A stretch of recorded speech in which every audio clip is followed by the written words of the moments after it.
നമസ്കാരം. മെലീന, യഥാർത്ഥത്തിൽ നമ്മൾ ചർച്ച ചെയ്യേണ്ടാത്തൊരു വിഷയമാണ്, എങ്കിലും ഒന്ന് ചർച്ച ചെയ്തേക്കാം. തീർച്ചയായിട്ടും.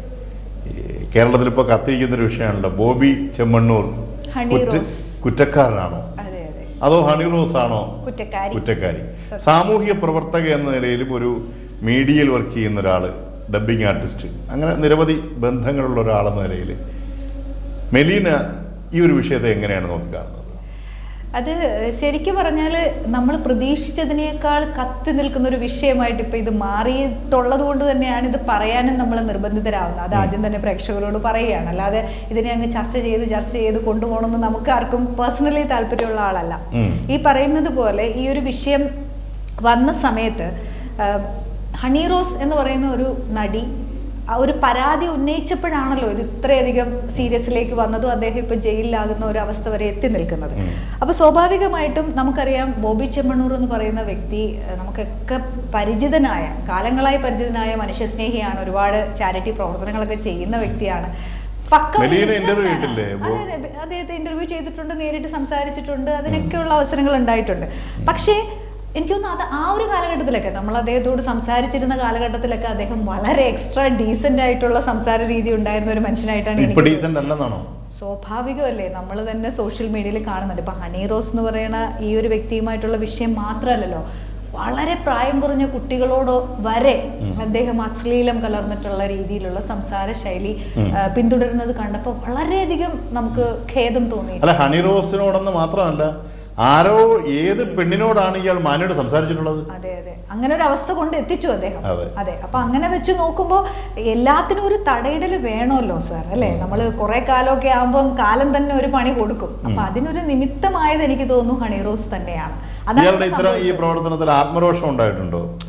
ഇല്ല, ഞാൻ അങ്ങനെ ഞാൻ കർമ്മ എന്ന് പറയുന്ന ഒരു സംഭവത്തിൽ വിശ്വസിക്കുന്ന ഒരു വ്യക്തിയാണ്. എനിക്ക് അദ്ദേഹത്തോട് ഇപ്പോഴും പേഴ്സണലി വലിയ ദേഷ്യമോ രോക്ഷമോ ഒന്നും തോന്നുന്നില്ല. പക്ഷേ ഒരു കാര്യം എനിക്ക് ഉറപ്പാണ്, അദ്ദേഹം ചെയ്ത് കൂട്ടി വെച്ചതിന് അദ്ദേഹത്തിന് ഒരു പണി കാലം തിരിച്ചു കൊടുത്തു. പക്ഷെ ഇതിലൂടെയെങ്കിലും അദ്ദേഹം ഇനിയെങ്കിലും തിരിച്ചറിവുണ്ട് ഈ ഒരു കാര്യത്തിൽ. ഇങ്ങനെയൊക്കെ അധിക്ഷേപകരമായിട്ടുള്ള സംസാരം ഒരു സോഷ്യൽ മീഡിയ പ്ലാറ്റ്ഫോമിൽ അല്ലെ മീഡിയകൾക്ക് മുന്നിൽ പറയുന്നതിന് ഒരു തടയിടാൻ അദ്ദേഹത്തിന് സാധ്യമാവട്ടെ. ഇതിൽ നമുക്ക് മനസ്സിലാവുന്നത്, നമ്മൾ പണ്ടൊക്കെ പറയാറുണ്ട്, പണത്തിനു മീതെ പരുന്തും പറക്കില്ല. പക്ഷേ ഇന്ത്യയുടെ നീതിപീഠം ലോകത്തിന്റെ ഏറ്റവും ഉന്നതിയിൽ നിൽക്കുന്ന നീതിപീഠമാണ്. സത്യമാണ്, അല്ലേ? ബോച്ചെ എന്ന് വിളിക്കുന്നതിൽ എനിക്കൊരു അല്പം ലജ്ജയുണ്ട്. എങ്കിലും ബോബി ചെമ്മണ്ണൂർ എന്താ കരുതിയത്? കണ്ണിൽ കാണുന്ന എല്ലാ പെണ്ണുങ്ങളോടും ഇത്തരം വൃത്തികേടിൽ പറഞ്ഞു. അത് നേരത്തെ മെലീന പറഞ്ഞ പോലെ ചെറിയ പെൺകുട്ടിയോട് പോലും. അതെന്തായിരുന്നു കമന്റ്? എന്തായിരുന്നു? അതായത് നമ്മൾ എല്ലാരും ബിജു ചേട്ടൻ അടക്കം കണ്ടിട്ടുണ്ടാവും എന്നാണ് എനിക്ക് തോന്നുന്നത്. അതായത് ഒരു 10-12 13 അതിനപ്പുറമൊന്നും ആ കാഴ്ചയിൽ ആ കുട്ടിക്ക് ആ പ്രായം പറയില്ല. ആ കുട്ടിയായിട്ട് സൈക്കിളിൽ പുള്ളി പോവുകയാണ്. അപ്പൊ ആ കുട്ടി എന്തോ സന്തോഷ പ്രകടനത്തില് ഇദ്ദേഹത്തോടൊപ്പം ഖത്തറിൽ പോകുന്നതിനെ പറ്റി എന്തോ സംസാരിച്ചു.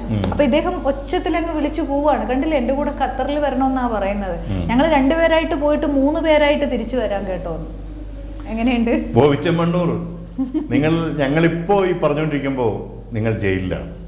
ജയിലിൽ നിങ്ങൾക്ക് നിരവധിയായ സുഖസൗകര്യങ്ങൾ കിട്ടിയിട്ടുണ്ടായിരിക്കാം, എങ്കിലും നിങ്ങൾ ഒരു തടവറയിൽ ഒരു കുറ്റവാളി തന്നെയാണ്. സത്യം. ജാമ്യത്തിൽ കോടതി വിട്ടയച്ച ഒരു കുറ്റവാളി. അവിടെ നിങ്ങളുടെ ഫെസിലിറ്റീസിനല്ല, മറ്റുള്ളവരെ പോലെ തന്നെ. പുറത്തിറങ്ങുമ്പോഴെങ്കിലും മെലീന പറഞ്ഞതുപോലെ നന്നായി ജീവിക്കാൻ നോക്കൂ. നിങ്ങളുടെ കയ്യിൽ എന്താ ഉള്ളത്? കുറേയധികം പണം, അല്ലേ? ആ പണത്തിന്റെ ഹുങ്കിന് കിട്ടിയ ഏറ്റവും വലിയ അടിയാണത്. പിന്നെ നിങ്ങൾ പറയുന്നു ഇദ്ദേഹം വലിയ ചാരിറ്റി പ്രവർത്തകനാണെന്ന്. അല്ല, അതാണ് ബിജു ചേട്ടൻ. ഞാൻ പറയുകയാണ്, ബിജു ചേട്ടൻ ഒരുപാട് പേർക്ക് ജീവകാരുണ്യ പ്രവർത്തനം ചെയ്യുന്ന ഒരു വ്യക്തിയാണ് എന്നിരിക്കട്ടെ. എന്ന് വെച്ചിട്ട് ബിജു ചേട്ടൻ പറയുന്ന എല്ലാ വഷളത്തരങ്ങൾക്കും ജയ് വിളിക്കാനായിട്ട് ആൾക്കാർ കൂടുക എന്ന് പറയുന്നത്, ആ ജയ് വിളിക്കുന്ന മനുഷ്യരുടെ മാനസിക തലം എവിടെ പോകും? അവരെന്തിനാണ് ഇങ്ങനെ പണയം വെക്കുന്നത്? ഓക്കെ, അദ്ദേഹത്തിന്റെ നല്ല പ്രവൃത്തികളെ ഇപ്പോഴും നമ്മൾ മാനിക്കുന്നുണ്ട്. ബോബി ചെമ്മണ്ണൂരിന്റെ ചാരിറ്റി പ്രവർത്തനങ്ങളെ വളരെ ആദരവോടും ബഹുമാനത്തോടുമാണ് ഇന്നും നമ്മൾ കാണുന്നത്. മെലീന, ഞാൻ ഇടയ്ക്ക് ഒരു കാര്യം പറഞ്ഞുകൊള്ളട്ടെ. ഈ ഗൾഫ് രാജ്യത്തിൽ നിന്നും അബ്ദുൾ റഹീം എന്ന് പറയുന്ന ഒരാളെ കോടിക്കണക്കിന് രൂപ മോചനദ്രവ്യം കൊടുത്ത് റിലീസൊക്കെ, അയാൾ കുറ്റക്കാരനാണ്, എങ്കിലും കോടിക്കണക്കിന് രൂപ മോചനദ്രവ്യം കൊടുത്ത് വധശിക്ഷയിൽ നിന്ന് ഒഴിവാക്കി അയാളെ ഉടൻ തന്നെ സ്വന്തം നാട്ടിലെത്തും. ഇതിനു മുന്നിൽ നിന്നത് ഈ ബോബി ചെമ്മണ്ണൂരാണെന്നാണ് പറയുന്നത്. യഥാർത്ഥ ഈ ബോബി ചെമ്മണ്ണൂർ 1 കോടി രൂപ അതിനുവേണ്ടി കൊടുക്കുകയും ചെയ്തു. അത് തന്നെ വലിയൊരു പരസ്യമല്ലേ?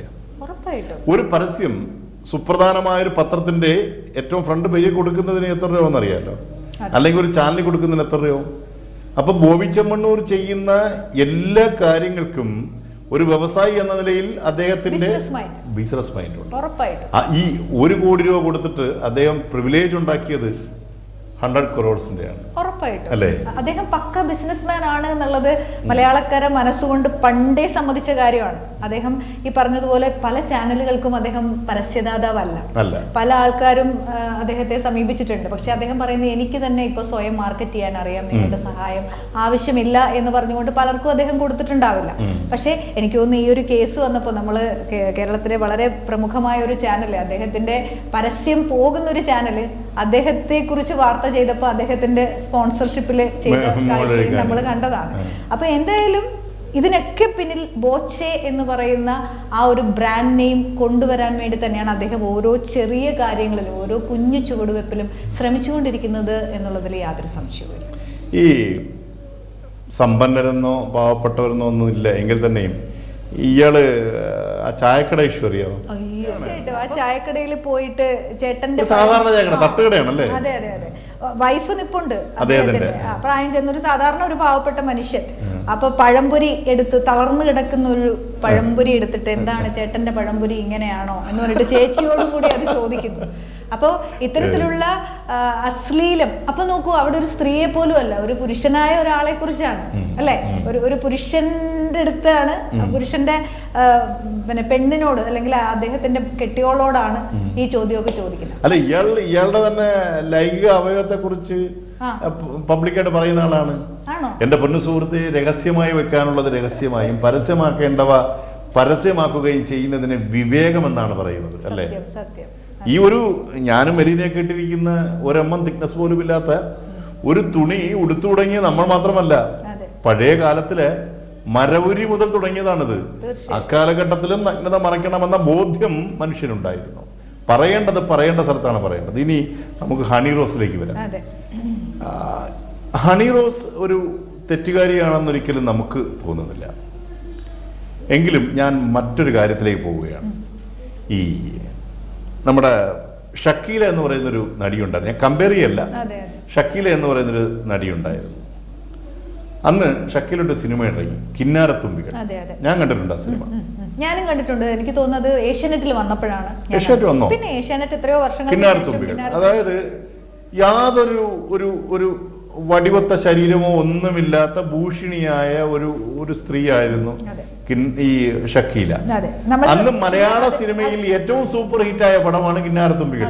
ആ സമയത്ത് നരസിംഹം താഴെ പോയി, നരസിംഹത്തിന്റെ കളക്ഷനെ ഭേദിച്ചുകൊണ്ട് കേരളക്കരയിലെ ഏറ്റവും വലിയ തിയേറ്ററിലോടി കളക്ഷൻ നേടിയ ചിത്രമാണ്. തിയേറ്ററിലോടി കളക്ഷൻ നേടിയ നല്ല റെക്കോർഡുകൾ സൃഷ്ടിച്ചു. ഷക്കീല ഒരു നല്ല സ്ത്രീയാണ് കേട്ടോ, ദുബൈയിലും കണ്ടാണ് ഉള്ളത്.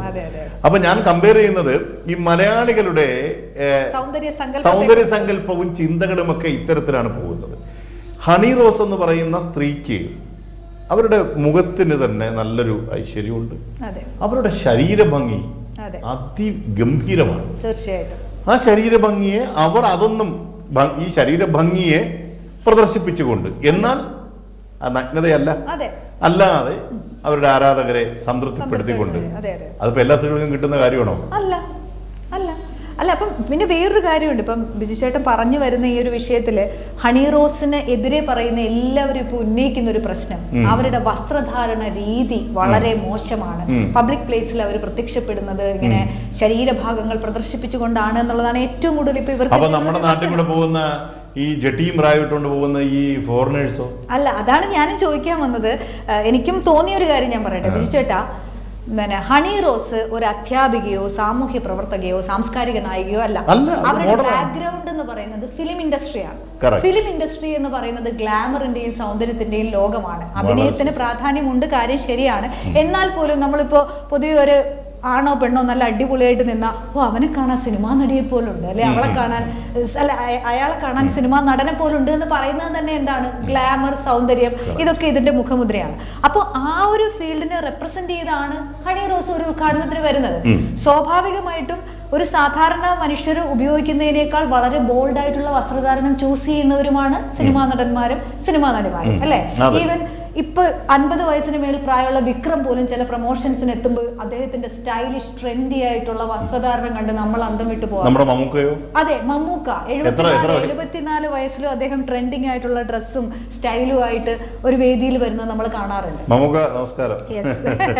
അപ്പോ അവരുടെ ഫീൽഡിനെ മനസ്സിലാക്കി ആ രീതിയിൽ ഒരു ആക്ട്രസിനെ കാണാൻ തന്നെയാണ് അവിടെ ആൾക്കാർ തടിച്ചു കൂടുന്നത്. അപ്പൊ പിന്നെ അവരുടെ വേഷവിധാനം മോശമാണ് എന്ന് ക്രിട്ടിസൈസ് ചെയ്യുന്നതിൽ കാര്യമുണ്ടോ? മെലീന, ഞാനൊരു കാര്യം തുറന്നു പറയാം. റോഡിലൂടെ ഒരു നല്ല സ്ത്രീ വരുന്നു. ആ സ്ത്രീയുടെ വസ്ത്രം അവരുടെ ശരീരവുമായി ഏറ്റവും നല്ല രീതിയിൽ ഇണങ്ങുന്നുവെങ്കിൽ അവരുടെ ശരീരഭാഗങ്ങളിലേക്ക് ഞാൻ നോക്കുക തന്നെ ചെയ്യും. അത് നോക്കുന്നില്ല എന്ന് ഞാൻ പറയുകയാണെന്നുണ്ടെങ്കിൽ ഞാൻ മെലീനയെ വിഡ്ഢിയാക്കുകയാണ്. പക്ഷെ അവരോട് മോശമായ രീതിയിൽ പെരുമാറാനോ അവരോട് മോശമായ ഒരു കമന്റ് പറയാനോ ശ്രമിക്കരുത്. അതിനുള്ള സെൽഫ് കൺട്രോൾ ഉണ്ടാകണം. മാന്യത നമ്മുടെ നിയമം പോലും അത് അനുവദിക്കുന്നില്ല. പക്ഷേ നമ്മുടെ നാട്ടില് ഈ ആൾക്കാർ മുഴുവൻ ഇപ്പൊ പറഞ്ഞു, എനിക്ക് തോന്നുന്നു മലയാളികളല്ലാത്തവർ കൂടി ഇപ്പോൾ പറഞ്ഞു തുടങ്ങിയിരിക്കുന്നു, ലൈംഗിക ദാരിദ്ര്യം വളരെയധികമുള്ള ഒരു സംസ്ഥാനമാണ് കേരളമെന്നും കേരളത്തിലെ ചില പുരുഷ പ്രജകളെന്നും. ഇവിടെയാണ് പ്രശ്നം വരുന്നത്. അതായത് ഒരു സ്ത്രീ സൗന്ദര്യം കാണുമ്പോൾ അല്ലെങ്കിൽ തൻ്റെ സങ്കല്പത്തിലുള്ള ഒരു സ്ത്രീയെ കാണുമ്പോൾ അല്ലെങ്കിൽ രൂപഭംഗിയും ഭംഗിയും ഒക്കെ ഉള്ള ഒരു പെണ്ണിനെ കാണുമ്പോൾ പെട്ടെന്ന് തന്നെ ഉദ്ധരിക്കാൻ തോന്നുന്നെന്നോ അല്ലെങ്കിൽ ഭോഗിക്കാൻ തോന്നുന്നെന്നോ ഉള്ള ചിന്തയിൽ നിന്ന് മാറി എത്ര അഴകുള്ള ഒരു സ്ത്രീ എന്ന് മാന്യതയോടെ ചിന്തിക്കാൻ കഴിയുന്ന ഇടത്തിലേക്ക് നമ്മുടെ പുരുഷന്മാർക്ക് എത്താൻ സാധിച്ചാൽ, ഈ വൈകൃതമുണ്ട് എന്ന് പറയപ്പെടുന്ന പുരുഷന്മാർക്ക് എത്താൻ സാധിച്ചാൽ തീരാവുന്ന പ്രശ്നമേ ഉള്ളൂ. ഞങ്ങളുടെ ഹണി റോസ് എന്ന് പറയുന്ന മോഡൽ പിന്നെ എങ്ങനെ പർദ്ദയിട്ട് വരണോ, അതോ കന്യാസ്ത്രീ വേഷം അണിഞ്ഞു വരണോ, അതോ സന്യാസിനി മാലപ്പുറ കാവ്യ ഉടുത്ത് വരണോ? അവരൊരു മോഡലല്ലേ. അവരെത്രയോ ബുദ്ധിമുട്ടിയാണ് അവിടം വരെ എത്തിച്ചേർന്നത്. അവർക്ക് സൂട്ടബിൾ ആയിട്ടുള്ള ഒരു ഡ്രസ്സ് ധരിച്ചു വരുന്നതിൽ ഇയാളെ പോലെയുള്ള പിന്നെ വെറും മ്ലേച്ഛന്മാരായ ആളുകൾ ചെന്ന് പബ്ലിക്കായിട്ടുള്ള വേദികളിൽ കുന്തി ദേവി ഒരു കാര്യത്തിൽ ഇവിടെയുള്ള ഈ ഹൈന്ദവ സംഘടനകളൊക്കെ ഇതിൽ ഇടപെടാത്ത വല്ലാത്ത കഷ്ടമാണ്. സത്യം. ഇത്രയും പുരാണമായിട്ടുള്ള ഭാരതത്തിന്റെ ഇതിഹാസങ്ങളിൽ ഒന്നാണ് മഹാഭാരതം. അതിലെ നമ്മളൊക്കെ വളരെ പൂജ്യയായി കാണുന്ന കഥാപാത്രമാണ് കുന്തിദേവി, പഞ്ചപാണ്ഡവരുടെ അമ്മയായിട്ടുള്ള കുന്തിദേവി. ആ കുന്തിദേവിയെ പോലെ എന്ന് ഉപമിക്കാൻ എന്തിനാണ് ഒന്ന് ആലോചിച്ച് നോക്കി, ഏത് രീതിയിലാണ് ഇദ്ദേഹം ഉപമിച്ചത് എന്നുള്ളതാ. പക്ഷെ അദ്ദേഹം ഉദ്ദേശിച്ച വ്യംഗ്യാർത്ഥം എന്ത് എന്നുള്ളത് സംശയമൊന്നുമില്ല. അങ്ങനെയാണ്, അതെല്ലാവർക്കും അറിയാമല്ലോ. നമ്മളത് പരസ്യമായി പറയുന്നതേ ഉള്ളൂ. മോശമല്ലേ അത്? ആ സ്ത്രീയോടുള്ള അപമാനം, ഈ പുരാണത്തോടുള്ള അപമാനം. എന്താ ഇപ്പൊ നമ്മുടെ സഹോദരി അല്ലെങ്കിൽ നമ്മുടെ അമ്മ ഇവർക്കും ഒക്കെ ഇത്തരം ആകാര വടിവൊക്കെ ഇല്ലേ? പിന്നെ എത്രയോ നമ്മുടെ അപ്പൊ എന്തുകൊണ്ട് നമ്മുടെ മകളോട് നമുക്ക് ആ വികാരം തോന്നുന്നില്ല? എന്റെ അമ്മയോട് അങ്ങനെ ഉണ്ടെങ്കിൽ ആ വികാരം തോന്നുന്നില്ല. അവിടെ ചിന്തിക്കാം അല്ലേ? അപ്പൊ അത് മോശമാണ് ആ ചിന്തകള്. ഇത് പിന്നെ വേറൊരു കാര്യം എനിക്ക് തോന്നിയിട്ടുള്ളത്, ബിജുചേട്ടനും ഒക്കെ വിദേശത്തൊക്കെ ജോലി ചെയ്തിട്ടുണ്ട് അല്ലെ, നമ്മളും ഒക്കെ ഗൾഫിലും ഒക്കെ യാത്ര ചെയ്യുകയും എനിക്ക് തോന്നുന്നു മലയാളി ബഹുഭൂരിപക്ഷം പേരും അല്ല കേട്ടോ, ഒരു ചെറിയ ശതമാനം ഉണ്ടല്ലോ ഈ പറഞ്ഞ രീതിയിൽ വൈകൃതം. ഇവരൊക്കെ ആക്ച്വലി സംഭവിച്ചിട്ടുള്ളത് എനിക്ക് തോന്നുന്നത് ഇവരൊരു പൊട്ടക്കിണറ്റിലാണ്, അതിൽ കിടന്നങ്ങ് പൊക്രോം വെക്കുകയാണ്. അപ്പം ഇതിനപ്പുറമുള്ളൊരു ലോകത്തേക്കും പോയിട്ടുമില്ല കണ്ടിട്ടുമില്ല. എന്നാൽ കാലത്തിനനുസരിച്ച് അപ്ഡേറ്റഡ് ആയിട്ട് വിശാല മനസ്കൃതയോടെ ചിന്തിക്കാനും ഇവർ പാകപ്പെട്ടിട്ടില്ല. അപ്പൊ അങ്ങനെയൊക്കെ ഉള്ളവരാണ് ഈ കുഞ്ഞി വസ്ത്രത്തിന്റെ പേരിലൊക്കെ വലിയ മുറവിളി കൂട്ടിക്കൊണ്ടിരിക്കുന്നത് ഈ ഒരു കാലഘട്ടത്തിൽ. ആ നിമിഷം 10-15 മിനിറ്റ് കൊണ്ട് സ്വന്തമായിട്ട് ഇട്ടുകൊണ്ട് വന്നൊന്നും അല്ല ഹണി റോസ. ഇവിടെ മാർക്കറ്റ് ചെയ്യപ്പെടുന്നുണ്ട് ഇത്തരത്തിലുള്ള അടിപൊളി വസ്ത്രങ്ങൾ. ഈ വസ്ത്രധാരണത്തെ കുറിച്ച് വാങ്ങാനും ഇടാനും ഉള്ളത് തന്നെ അതാണ്. ഈ വസ്ത്രധാരണത്തെ കുറിച്ച് മെലീന പറഞ്ഞപ്പോ എനിക്ക് ഒരു കാര്യം ഓർമ്മ വന്നു. ഈ ലോകത്ത് ഏറ്റവും കൂടുതൽ തുറിച്ചു നോക്കുന്നത് മലയാളിയാണ്. അറിയോ? വിദേശ രാജ്യങ്ങളിൽ ചെന്നാൽ മലയാളി ആദ്യം കണ്ടുപിടിക്കുന്നത് അങ്ങനെയാണ്. അതെല്ലായിടത്തും വിദേശ രാജ്യങ്ങൾ പോട്ടെ, കേരളത്തിന് പുറത്ത് പോയി കഴിഞ്ഞാൽ ഒരു ജീൻസും ടീഷർട്ടും അല്ലെങ്കിൽ ജീൻസും ഉടുപ്പും ഇട്ട് പോകുന്ന ഒരു പെൺകുട്ടിയോ സ്ത്രീയെ നോക്കി ആ വസ്ത്രം മോശമാണെന്ന് പറയും. ഈ പെൺകുട്ടിയുടെ ഒരു ശരീരാവയവവും പുറത്ത് കാണാനില്ല. എന്നാൽ ഈ പൊക്കിളും വയറും ഇതെല്ലാം കാണിച്ച് സാരി ഉടുത്തു കഴിഞ്ഞാൽ അവള് ഭയങ്കര കുലീനയായ സ്ത്രീയാണെന്ന്. അത് മാത്രമല്ല, ഈ സാരി ഒരല്പം ഊർന്നു വീണ് കഴിഞ്ഞാൽ എല്ലാം കാണാം. അതൊന്നും തെറ്റല്ല. സ്കൂട്ടറിന്റെ പിറകിൽ പണ്ട് പെണ്ണുങ്ങൾ ഇരിക്കുന്ന അറിയാലോ, സൈഡ്. ഈ കാലപ്പുറം അപ്പുറം ഇരുന്ന അവളെ അഹങ്കാരിയാണ്. സത്യം. പണ്ട് ഒരു 10-15 കൊല്ലം മുമ്പ് 15 അതിനും പുറകിലോട്ട് പോയി കഴിഞ്ഞാൽ എന്തൊരു ചിന്തയാണ് നമുക്ക്. അതാണ് മലയാളിയുടെ പ്രശ്നം. വസ്ത്രത്തിന്റെ പേരിൽ പോലും ജഡ്ജ് ചെയ്യപ്പെടുന്നുണ്ട് എന്നുള്ളത് വളരെ ഖേദകരമായിട്ടുള്ളൊരു കാര്യമാണ്. അതായത് ആൾക്കാരെ കാണിക്കാൻ വേണ്ടി എനിക്ക് തോന്നുന്നു, പ്രത്യേകിച്ച് സ്ത്രീകളുടെ വസ്ത്രധാരണത്തിൽ കാലാകാലങ്ങളായിട്ടൊരു കാരണവന്മാരും അല്ലെങ്കിൽ ചില പുരുഷ പ്രജകൾ, എല്ലാവരും അല്ല കേട്ടോ, ഇവരിങ്ങനെ ധരിക്കാൻ പാടുള്ളൂ, ഇതിനപ്പുറം ഇവൾ ചാടിയാൽ വേറെന്തോ ആയി. ആ ഒരു സംഭവത്തിൽ നിന്ന് ഒന്ന് വ്യതിചലിച്ചത് കൊണ്ടാണ് ഹണി റോസ് ഇതൊക്കെ കേൾക്കേണ്ടി വന്നത്. അവർക്ക് മാനസികമായി വലിയ ബുദ്ധിമുട്ടുണ്ടായിട്ടുണ്ട്, ഉറപ്പായിട്ടും. വലിയ ചെയ്യരുത് ഒരു പെണ്ണിനോട്. ഒരു അങ്ങനെ പെണ്ണെന്നുള്ള കാറ്റഗറി അല്ല ഞാൻ അതുപോലെ ചെയ്യാൻ പാടില്ല. 12,000 രൂപയാണ് ഒരു സാരിയുടെ വില. പിന്നെ ഒരു ജീൻസിന്റെ പരമാവധി വില 1,200 രൂപയും 1,200. ഞാനൊക്കെ 800 രൂപയ്ക്കും ജീൻസ് മേടിക്കുന്ന. അതാണ് ഞാൻ പറഞ്ഞത്. വില അനുസരിച്ചും ഇതാണ്, കംഫർട്ടബിൾ ആണ്, വാഷിംഗ് സൗകര്യങ്ങളുണ്ട്, എവിടെയും ഫിറ്റ്നസിന്റെ ഇഷ്യൂസ് ഇല്ല. നമ്മളൊന്ന് തലയും കുത്തി വീണാ പോലും എന്തെങ്കിലും കാണുമെന്ന് പേടിക്കേണ്ട. അതൊക്കെയാണ് ഒരു ജീൻസ് പോലുള്ള സാധനങ്ങൾ. അങ്ങനെ മാറും. അതെ, സാരിയാണെങ്കിൽ ചിലപ്പോ പൊങ്ങിപ്പോകാം, സംഭവിക്കാം. അതെ അതെ അതെ. അതെ. പിന്നെ അത് പറഞ്ഞപ്പോഴും ഇപ്പം ഹണി റോസിന്റെ ഈ ഒരു കാര്യം, സത്യം പറഞ്ഞാൽ ബോച്ചെ എന്ന് പറയുന്ന വ്യക്തി ഈ കേസ് വരികയും ഇപ്പോൾ ജയിലിലാവുകയും ഒക്കെ ചെയ്ത സാഹചര്യം നമുക്ക് എല്ലാവർക്കും അറിയാം, നമ്മളെല്ലാവരും അറിഞ്ഞതുമാണ്. അന്നുണ്ടായ ഈ സംഭവം അതവിടെ കഴിഞ്ഞതാണ്. അന്ന് ഹണി റോസ് ഇതിനെ പ്രതികരിച്ചില്ല എന്ന് പറഞ്ഞ് അവരെ വിമർശിക്കുന്നവരും ഉണ്ട്. പക്ഷെ പോട്ടെ, അതിനുശേഷവും പല ഇന്റർവ്യൂസിലും ഈ കുന്തി ദേവി എന്ന് വിളിച്ചതുമായി ബന്ധപ്പെട്ടിട്ടുള്ള പരാമർശം പലതവണയായി നടിയെന്നല്ലേ പറഞ്ഞുള്ളൂ. അതെ അതെ അതെ, അല്ലല്ലോ പറഞ്ഞത്. ഇങ്ങനെയൊക്കെ പറഞ്ഞുകൊണ്ട് പല ഇന്റർവ്യൂസിലും കഴിഞ്ഞുപോയ ഈ കഥകൾ വീണ്ടും വീണ്ടും സംസാരിച്ചപ്പോഴാണ് ഇതിലേക്ക് വരികയും കേസാവുകയും ഇപ്പൊ ഇങ്ങനൊരു സാഹചര്യം ഉണ്ടാവുകയും ചെയ്തു. അതെന്താണെന്നറിയോ, ഈ ഇതോടുകൂടി ഹണി റോസ് പിന്നെ ഇദ്ദേഹത്തിന്റെ ഒരു പരിപാടിയിലും പോകില്ല എന്ന് തീരുമാനമെടുത്തു.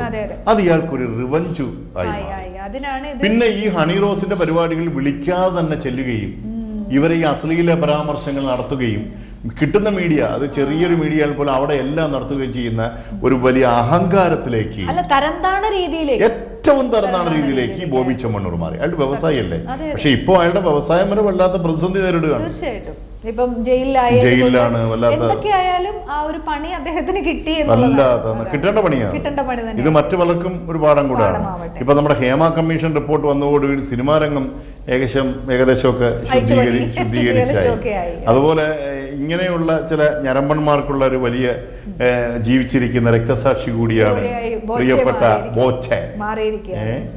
ഇയാള് മൊത്തത്തിലൊരു ഒരു കുഴപ്പക്കാരനാണ്. ഈ നിക്കറിന് ഇലാസ്റ്റിക്കും പിടിച്ച് തലയിലിട്ട് അദ്ദേഹത്തെ പറ്റി ഇപ്പൊ വരുന്ന ട്രോളുകളൊക്കെ സത്യം പറഞ്ഞാൽ നമുക്ക് സങ്കടം തോന്നും. കാരണം അദ്ദേഹം വളരെ ലാളിത്യത്തിന്റെ പ്രതീകം എന്ന രീതിയിൽ കൊണ്ടു നടന്ന വസ്ത്രധാരണമാണ് വൈറ്റ് ആൻഡ് വൈറ്റ് അല്ലേ. അതിനെയൊക്കെ സത്യം പറഞ്ഞാൽ അദ്ദേഹത്തിന്റെ നല്ല മനസ്സായിട്ടാണ് കേട്ടോ ഞാൻ നോക്കി കാണുന്നത്. കാരണം അതൊരു മനസ്സാണ്. ഇത്രയും വലിയൊരു കോടീശ്വരന് ഇങ്ങനെയൊക്കെ ജീവിക്കാൻ ആയിരിക്കാം. പക്ഷേ കഴിഞ്ഞ ദിവസം ഞാൻ കണ്ടതാണ്, അദ്ദേഹത്തെ ട്രോളിക്കൊണ്ടാരോ അല്ലെ, ജയിലിൽ ഇതുപോലെ നമ്പർ മാത്രം എഴുതിയാൽ മതിയല്ലോ. ജയിലിന്റെ വസ്ത്രമണിഞ്ഞ് ജയിലിനുള്ളിലേക്ക് പോകുന്ന ലോകത്തിലെ ആദ്യത്തെ മനുഷ്യനാണ് ബോബി ചെമ്മണ്ണൂർ. എന്തായാലും ഈ ചിന്തകൾ മാറട്ടെ. ഭാവനയുടെ ഒരു യുദ്ധം സിനിമയിൽ ഗംഭീരമായിരുന്നു. തഴയപ്പെട്ടു പോയവർ നിരവധിയുണ്ട്. പാർവതിയെ പോലെ ചങ്കൂറ്റത്തോടെ പറഞ്ഞ് ഒരുപാട് പേർ മാറ്റി നിർത്തപ്പെടുന്നു. സിനിമയും മോശമല്ലാത്ത ഒരു പുരുഷാധിപത്യത്തിന്റെ മേഖല തന്നെയാണ് അല്ലേ. ഡബിംഗ് ആർട്ടിസ്റ്റായ മെരീനയ്ക്ക് അത് കൂടുതൽ, പക്ഷെ അതൊക്കെ മാറ്റപ്പെടണം. അഴിച്ചുപണികൾ ഉണ്ടാവണം. അവിടെ നമ്മുടെ അദ്ദേഹത്തിന്റെ നമ്മളെ പൃഥ്വിരാജിനെ പോലെയുള്ളവരുടെ ശബ്ദത്തിന് വലിയ പ്രാധാന്യമുണ്ട്. സാഹിത്യകാരന്മാരാവട്ടെ സിനിമാക്കാരാവട്ടെ, നിങ്ങളുടെ ശബ്ദം ഉയർന്നു കേൾക്കണം. അത് അനീതിക്കെതിരെയാകണം. ഞങ്ങളൊക്കെ തുറന്ന് സംസാരിക്കുന്നവരാണ്, പക്ഷെ ഞങ്ങളത് സെലിബ്രിറ്റികളല്ല, സാധാരണക്കാരായ രണ്ട് ചെറിയ ആർട്ടിസ്റ്റുകൾ. പക്ഷെ എവിടെയും ഇത്തരം സത്യങ്ങൾ വിളിച്ചു പറയാൻ ഞങ്ങൾക്ക് മടിയില്ല ഒട്ടും. അത് ചാനലിലൂടെ ആയാലും പരസ്യമായാലും. ഇവിടെ നിങ്ങൾക്ക് കിട്ടുന്ന ലാഭം അവാർഡും പണവും മാത്രമായിരിക്കാം. അതുമാത്രമാണോ ജീവിതം? ഹണി റോസിനെ പോലെയുള്ളവർ ആക്രമിക്കപ്പെടുമ്പോൾ ആ നിമിഷം അവർക്ക് അനുകൂലമായി തീരുമാനങ്ങൾ എടുക്കുവാനും അവരെ സംരക്ഷിക്കുവാനുള്ള ചുമതല ഇവിടെയുള്ള പുരുഷ കലാകാരന്മാർക്കുണ്ട് അല്ലേ. ഇനിയും ഇങ്ങനെയുള്ള ദൗർഭാഗ്യങ്ങൾ ആവർത്തിക്കാതിരിക്കട്ടെ. നല്ല മാറ്റങ്ങൾക്ക് തുടക്കമാവട്ടെ. ഇതൊരു ശുദ്ധീകരണത്തിന്റെ തുടക്കമായല്ല, പൂർണ്ണമായൊരു ശുദ്ധീകരണമായി വേണം കണക്ക് കൂട്ടാൻ. പണത്തിന് മുകളിൽ പരുന്തും പറക്കില്ല എന്നൊരു കാലമൊക്കെ ഉണ്ടായിരുന്നു. അങ്ങനെയൊന്നുമല്ല ബോബി ചെമ്മണ്ണൂർ. അതിനും വലിയ വലിയ കാര്യങ്ങളുണ്ട്. ഈ തെരുവിൽ നിന്ന് ഒരു നേരത്തെ ഭക്ഷണം പോലും കഴിക്കാതെ ഉച്ചത്തിൽ സത്യങ്ങൾ വിളിച്ചു പറയുന്ന ധൈര്യവാന്മാരുടെ നാടാണിത്. ഈ നാട് നീതിയുടേതാണ്. നീതിപീഠത്തിൻ്റെ വിജയമാണ് ഇവിടെയും സംഭവിച്ചിരിക്കുന്നത്. എന്തായാലും ഹണി റോസ് ധൈര്യമായി പോവുക. ഞങ്ങളെപ്പോലെയുള്ള ആർട്ടിസ്റ്റുകൾ ഒപ്പമുണ്ട്. ബോബി ചെമ്മണ്ണൂർ ഇനിയും വലിയ ശിക്ഷകളിലേക്കൊന്നും പോകാൻ മലയാളികൾക്കാർക്കും താല്പര്യമില്ല. ജയിലിൽ നിന്നും ഇറങ്ങി നിങ്ങളും നല്ല രീതിയിൽ തന്നെ ഒരു നല്ല നടപ്പിലേക്ക് വന്നു ചേരട്ടെ എന്ന് ഞങ്ങളും സ്നേഹത്തോടെ ആശംസിക്കുക. ചർച്ചകൾ, പൊതുവിഷയങ്ങളിലെ ചർച്ചകൾ തുടരും. എല്ലാവർക്കും നന്ദി, നമസ്കാരം.